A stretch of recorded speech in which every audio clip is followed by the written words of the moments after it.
দেখি আপনার ইসলামিক জ্ঞান কতটা। চারটির মধ্যে কয়টি সঠিক উত্তর দিতে পারেন কমেন্টে জানান। প্রশ্ন ১। কোন নবী পানিতে ভেসে একটি সিন্দুকে করে রাজপ্রাসাদে পৌঁছেছিলেন?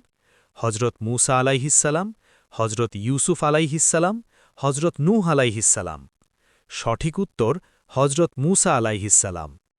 প্রশ্ন ২। ইসলামের প্রথম যুদ্ধের নাম কি? বদরের যুদ্ধ, উহুদের যুদ্ধ নাকি খন্দকের যুদ্ধ? সঠিক উত্তর বদরের যুদ্ধ।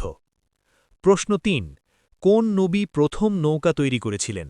হজরত নূহ আলাইহিস্সালাম, হজরত ইব্রাহিম আলাইহিস্সালাম নাকি হজরত দাউদ আলাইহিস্সালাম? সঠিক উত্তর হজরত নূহ আলাইহিস্সালাম। প্রশ্ন ৪। কোন মাসে পবিত্র কোরআন নাজিল হয়েছে? রমজান মাসে, শাবান মাসে নাকি মহররম মাসে? সঠিক উত্তর রমজান মাসে।